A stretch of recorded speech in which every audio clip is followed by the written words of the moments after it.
السلام علیکم. پرون مې یو تشویشناک خبر په سوشل میډیا وکتو چې په خیبر پختونخواہ کې د ایډز په مریضانو کې ډېره لوی اضافه شوې ده او په هر علاقه کې د سوات شانګلې نه واله د ډي ای خانه پورې په هر علاقه کې د دې مریضان موجود دي. ما وی چې نن درته د ایډز باره کې ویم چې ایډز څه شی دی، د څه نه پیلاویږي، ځان ترې څنګه بچ کولی شو او د دې مخنیوی به څنګه کوو.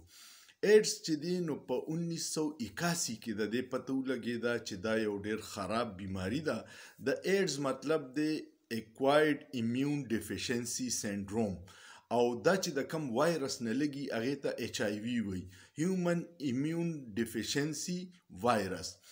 د دې نه دا لګي او د دې چې پته ولګېده نو په ساینسدانانو کې ډېر تشویش شو، ځکه چې شروع کې څه علاج یې نه و او مین وجه دا وه چې دا وایرس په باډی کې زمونږ یو نظام دی، دفاعي نظام. دا وینه چې ده که نه په دې کې مختلف اجزا دي، ریډ بلډ سیل دی، وایټ بلډ سیل دی، پلیټلیټس دی. په دې کې دا وایټ بلډ سیل چې دی دا سپینه وینه چې ورته مونږ وایو، د دې کار دی د باډی د ډیفنس کول، دفاع کول. دا وایرس چې دی په دغه وایټ بلډ سیل باندې اثر وکړي او هغه دومره متاثره کړي چې ستا دفاعي نظام کمزوري کړي. د مثال ته ګوره چې د یو کور دیوال وغورځېږي نو هر غل راتلی شي او دا کور نه غلا کولی شي. دغه حل د دې وایرس ایچ آی وي د وایرس دی چې هغه دفاعي نظام د بدن چې دی په هغې حمله وکړي او بیا ته معمولي بیمارو ته هم اکسپوز یې او ډېر په اسانه ته بیمارېږي او د ټیک کېدو څه بندوبست یې نه کېږي. د دې مختلف وجوهاتو ډېر پکې یو مین وجه دا وه چې غلط جنسي روابط چې دي دا یو مین د پیلاوېدو وجه وه، او بیا په ناپوهتیا کې چې د یو نه به بل ته وینه ولګېده او یو کس به انفیکټډ و د هغې نه متاثره و د ایډز نه، نو بل به یې متاثره کو. د مور د پیو نه هم ماشوم ته لګي او انجکشن وغیره چې یو کس ته لګېدلي او د ایډز افیکټ دي او هغه بل ته ولګي نو د دې نه هم لګي. د دې ټولو خبرو چې مونږ احتیاط وکړو نو مونږ د دې شیزونو نه ځان بچ کولی شو.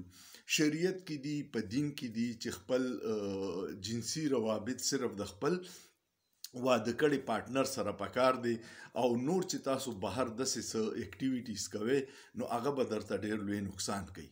نو ایډز اوس خو داسې ټریټمنټ شته چې ستا وخت به پې تېرېږي، خو په خیبر پختونخوا کې د دې د اضافه ډېر د تشویش خبره ده او په دې کې ډېر خلک هغه چې بهر ملک ته لاړ شي چېرته او هلته کې غلط وګرځي راوګرځي، جنسي روابط جوړ کړي او واپس راشي نو بیا هغه ته پته نی او هغه د خپل فیملی هم ټوله متاثره کړي، بچي هم ترې متاثره شي.